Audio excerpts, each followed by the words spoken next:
Question number 18. P is greater than Q by 60%. P Q এর থেকে 60% বেশি and greater than R by 30%. তাহলে P আমার Q এর থেকে 60% বেশি এবং R এর থেকে 30% বেশি। আমাকে Q আর R এর রেশিও চেয়েছে। What is the ratio of Q আর R? তাহলে P Q এর থেকে 60% বেশি, তাহলে Q যদি আমার 100x হয় তাহলে P কত হবে? 60% বেশি মানে 160x। তাহলে কিউটা আমি ধরে নিলাম লেট, অ্যাজিউম করলাম কিউ 100x। পি আমার কিউ এর থেকে 60% বেশি মানে 160x। এবার যদি আমাকে আরটা বার করতে হয়, দেখো দেওয়া আছে P is greater than R by 30%। P R এর থেকে 30% বেশি, তাহলে পি দেওয়া আছে 160x, তাহলে আর কি হবে? 160 এর থেকে কম হবে। প্রফিট অ্যান্ড লসে আমি বলেছিলাম যে আনসার কম চাইলে কম দিয়ে গুণ করতে হয়, আনসার বেশি চাইলে বেশি দিয়ে গুণ করতে হয়। এখানে পিটা দেখো 30% বেশি, কার থেকে? আর এর থেকে। তাহলে আরটা নিশ্চয়ই আমার 160x এর থেকে কম হবে, তাহলে আনসার কম চাইছি।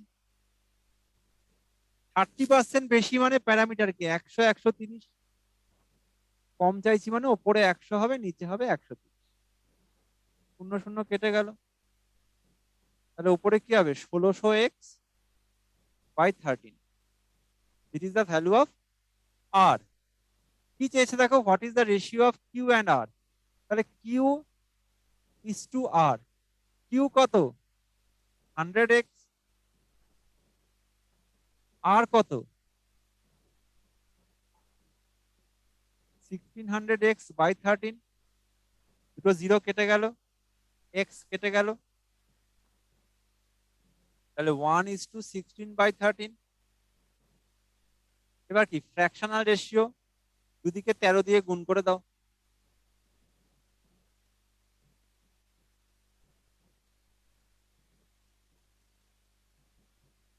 দুদিকে 13 দিয়ে মাল্টিপ্লাই করলে কি হবে? 13 13 কেটে গেল, এটা কি হবে? 13 কে 13 আর 16। So that is how much? That is 13:16. That is the answer. Now the ratio between Q and R, that is 13:16.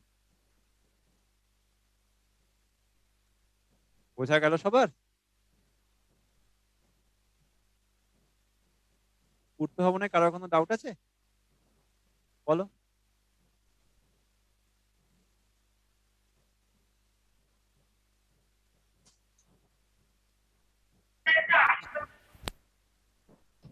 হ্যাঁ দেখে নাও, এখানে দেখো বলছে পি কিউ এর থেকে 60% বেশি, তাহলে কিউ ধরে নাও 100x, তাহলে পি কত হবে? 160x। কারণ 100x এর 60% বেশি মানে 60x বেশি, তাহলে 100x প্লাস 60x মানে 160x।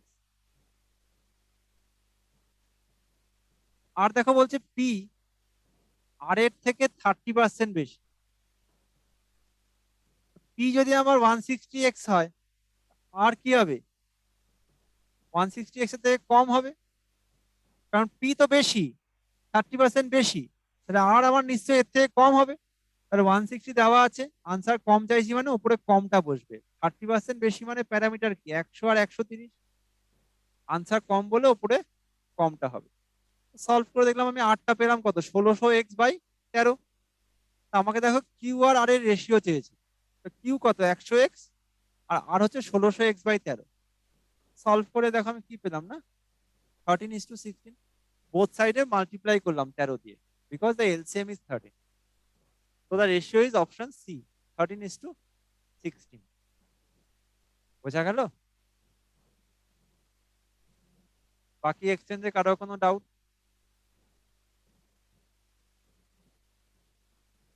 নেক্সট কোশ্চেন দেখো।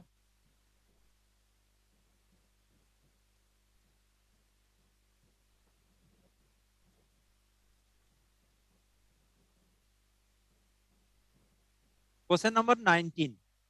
The income from a bus in every trip is rupees 100. প্রতিটা ট্রিপে আমার ইনকাম হচ্ছে 100 টাকা।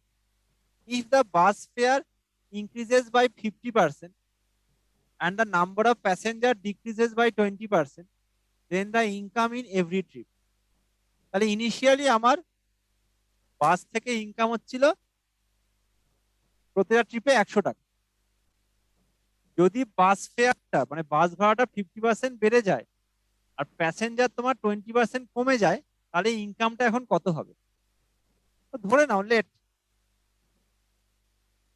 যেহেতু আমার ইনিশিয়ালি 100 টাকা তোমার ইনকাম হচ্ছিল, তো লেট ইনিশিয়ালি বাস ফেয়ারটা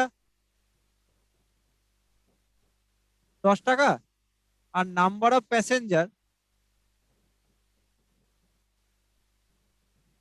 10 জন।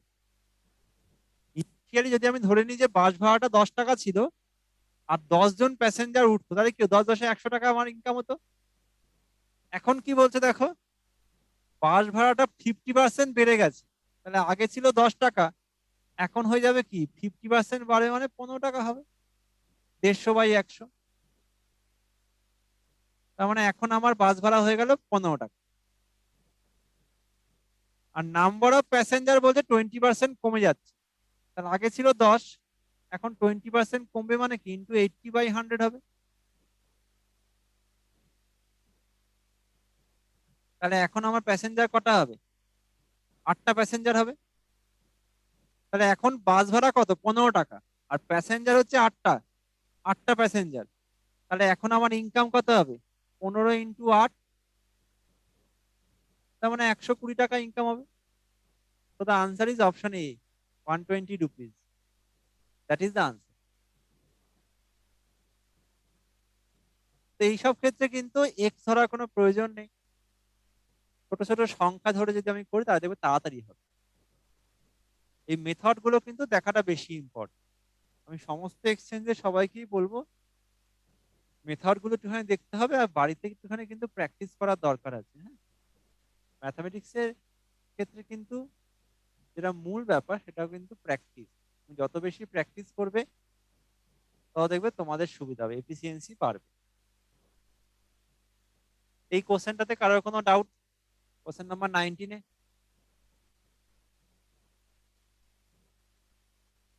নেক্সট দেখো।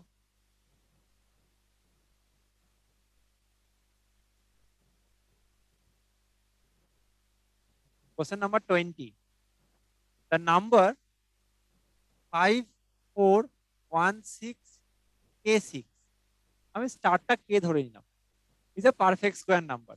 দেন আমাকে স্টারের ভ্যালু চেয়েছে, মানে কে এর ভ্যালু চেয়েছে, মানে মিসিং নাম্বারটা আমাকে বার করতে হবে। যদি আমার 5416K6 এই সংখ্যাটা যদি আমার পারফেক্ট স্কোয়ার হয়, কে এর ভ্যালুটা বার করতে গিয়ে যেটা আমি করতে হবে সেটা হচ্ছে এই সংখ্যাটাকে ভাগ প্রক্রিয়ার সাহায্যে বর্গমূল করো, ডিভিশন মেথডে স্কোয়ার রুট করো। কি করে করতে হয়? শেষ থেকে দুখানা করে করে নেব, লাস্টে কত আছে 54, 7 7 49 হয়ে গেল, বিয়োগ করো, 5 নামলো, এবার পুরো 16 নেমে যাবে। প্রত্যেকটা স্টেপে এই সংখ্যাটা ডাবল হয়ে যায়, তো এখানে 7 মানে এখানে 14 হবে। এবার এখানে কত বসলে আমার 516-র কাছাকাছি হবে? দেখো 3, 4 বসলে বেশি হয়ে যাবে। তাহলে 143-কে আমাকে 3 দিয়ে গুণ করতে, মানে এখানে যে সংখ্যাটা বসবে পুরোটাকে সেটা দিয়ে গুণ করবো। তাহলে কি হবে? 3 3 9 আর 3 14 42। এখানে 3 বসলো মানে এখানেও 3 হবে, এটা বিয়োগ করো,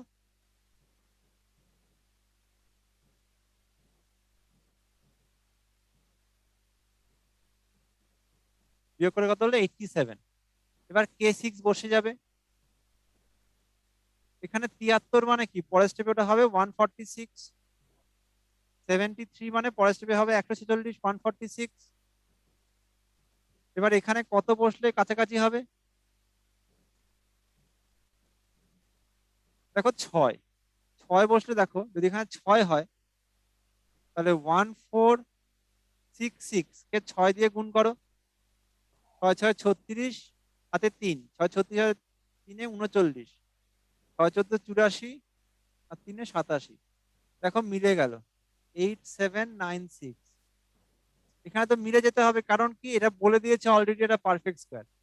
যেহেতু আমার 5416 K6 is a perfect square, সেক্ষেত্রে অবশ্যই এখানে আমার রিমাইন্ডার থাকলে চলবে না। তাহলে এখানে আমার কত বেরোলো? এখানে ছিল হচ্ছে 87K6 আর নিচে বেরোলো 8796। তাহলে কেটা কত? এখন 9 হবে answer. If I compare both numbers, the value of k is 9. So the answer is option Delhi. বোঝা গেল? কোনো এক্সচেঞ্জে কারোর কোনো ডাউট?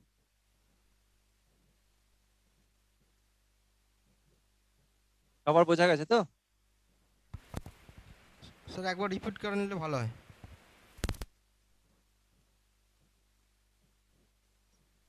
এখানে দেখো 5416K6 এই সংখ্যাটা বলছে এটা পারফেক্ট স্কোয়ার মানে বর্গ সংখ্যা। আমাকে এই কে এর ভ্যালু চেয়েছে, আমি ধরলাম 5416K6, এটাকে আমি ফ্যাক্টরাইজ করলাম, এই ডিভিশন মেথডে স্কোয়ার রুট করবো, ভাগ প্রক্রিয়ার সাহায্যে বর্গমূল করব। তো শেষ থেকে দুখানা দুখানা করে নাও, লাস্টে কত? 54। 7 7 49, বিয়োগ করলে 5, দেন 16 বসে গেল। এখানে 7 মানে 14, 7 দুগুণে 14 হয়ে গেল। এখানে 3 বসে দেখো 143 ইন্টু 3 মানে 429, বিয়োগ করলে 87, দেন K6 বসে গেল। এখানে 73 মানে এখানে ডাবল করলে 146। এখানে কত বসলে দেখো 6 বসলে দেখো পুরো মিলে যাচ্ছে, 8796 হলে আমার কোনো রিমাইন্ডার থাকছে না। যদি 14666 আমি যদি 6 দিয়ে গুণ করি তাহলে আমার কোনো রিমাইন্ডার থাকছে না। এখানে 87K6 আর নিচে আছে 8796। তো if I compare both numbers, K কত হবে? 9 হবে। তো the answer is value of K is 9। Option Delhi is the answer. বুঝলে মালদা?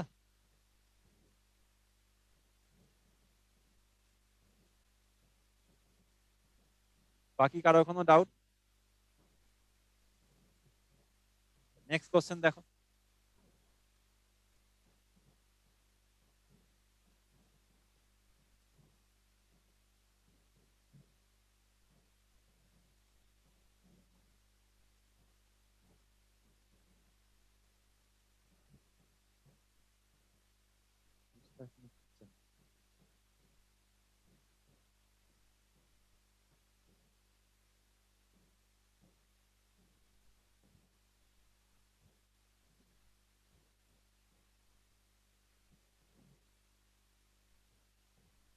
কোশ্চেন নাম্বার 21 দেখো। Question number 21, the interest on a principal for n years, the number of year is n, at r% simple interest per annum is rupees ENR by 25, then find the principal। তাহলে আমার এখানে formula কি জানা আছে? Formula আমি জানি I equals to PRT by 100, আমাদের formula simple ইন্টারেস্টের ক্ষেত্রে। এখানে ইন্টারেস্ট দেখো দেওয়া আছে কত না, PNR বাই 25 দেওয়া আছে আমার ইন্টারেস্ট। প্রিন্সিপালটা আমাকে বার করতে হবে, তো প্রিন্সিপাল দেওয়া ক্যাপিটাল পি দেওয়া আছে, রেট অফ ইন্টারেস্ট দেওয়া আছে স্মল আর, টাইমটা দেওয়া আছে তোমার n বছর by 100। Now just solve, n টা কেটে গেল, 4 25 100, তাহলে capital P by 4 that is equals to small P. তাহলে ক্যাপিটাল পি মানে প্রিন্সিপাল কি হবে, জাস্ট ক্রস ওয়াইজ গুণ করে দাও, তো 4 ইন্টু স্মল পি। তো the principal is how much? Option Delhi 4p, that is the answer. বোঝা গেল সবার?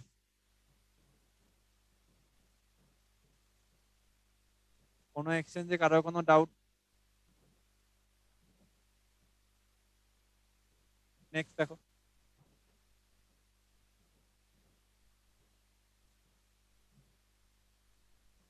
স্যার রিপিট করলে ভালো হয়। কোন এক্সচেঞ্জ থেকে বললে? মালদা। আমি জিজ্ঞেস করলাম তো, তখন বলতে হতো না?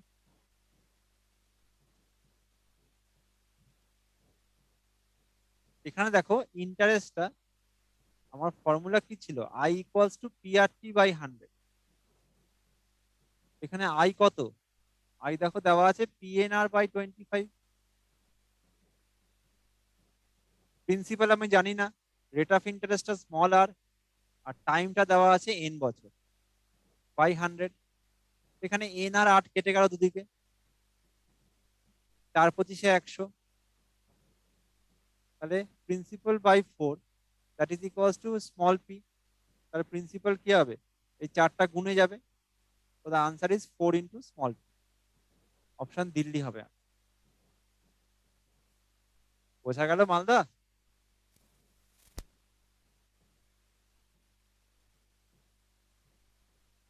নেক্সট কোশ্চেন দেখো।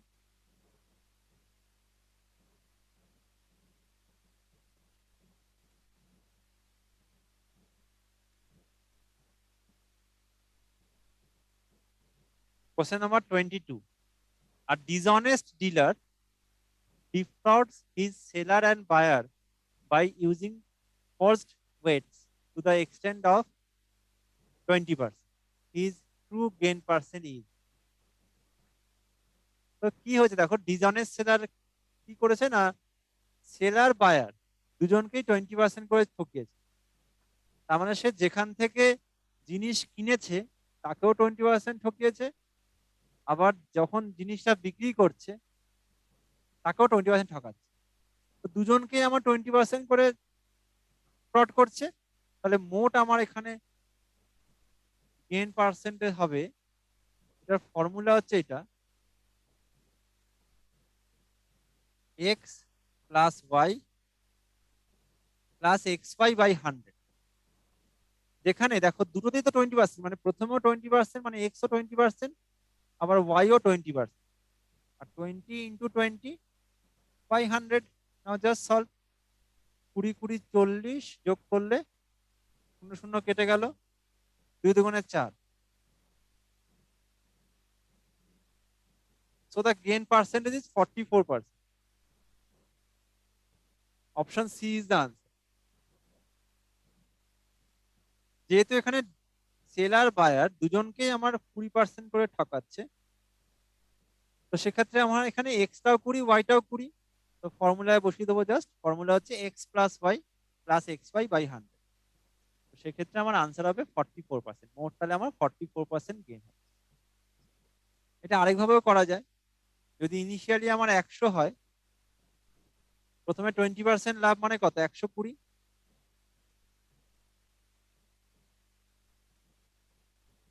আবার 120 20%, মানে 12 × 2 = 24। আর 120-র সঙ্গে তোমার 24 যোগ করলে কত হবে? 144। প্রথম আমি 100 নিয়েছিলাম, তার সঙ্গে 20 টাকা যোগ করেছিলাম, কেন? কারণ 20% ঠকিয়েছে। তার মানে 120, আরো 20%, তার মানে 120-র 20% মানে 24 টাকা। তাহলে আমার মোট কত হলো? 144। কিন্তু ছিল কত ইনিশিয়ালি? 100 ছিল, 100 হয়ে গেছে 144। তাহলে কত বাড়লো? 44% বাড়লো। তার মানে 44% গেন। এটাও করা যায়। বোঝা গেল সবার? কোনো এক্সচেঞ্জে কারো কোনো ডাউট?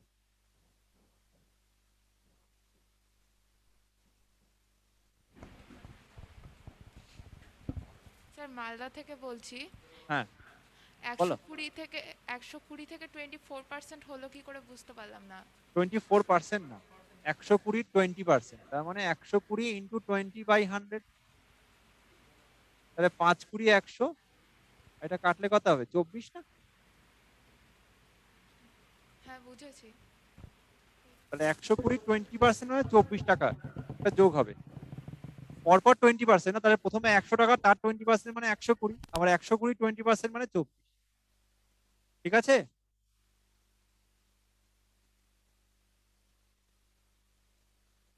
নেক্সট দেখো,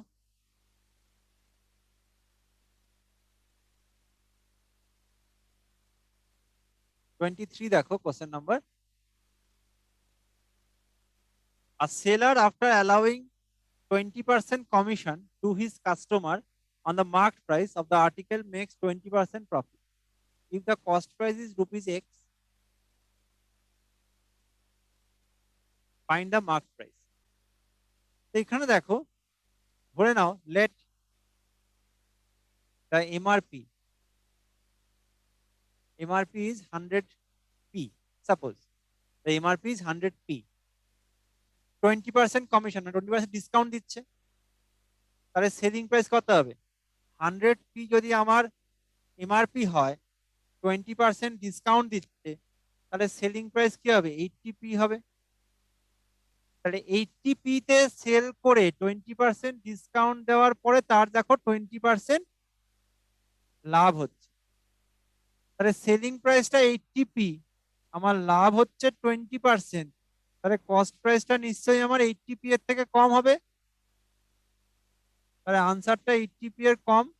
20% প্রফিট মানে প্যারামিটার কি? 100 120। আনসার কম মানে ওপরে 100 হবে, নিচে হবে 120। Now just solve and find out the cost price. 5 20 100, 6 20 120, 3 দুগুণে 6, 40।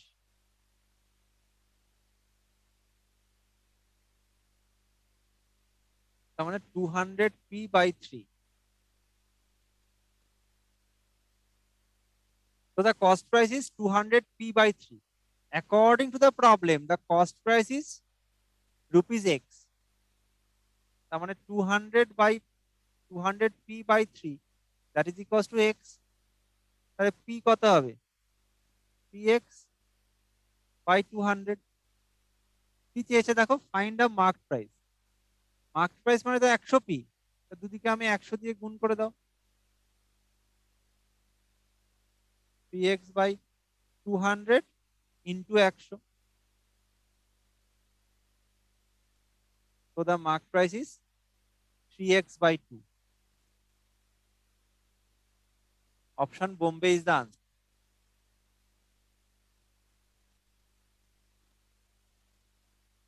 বোঝা গেল?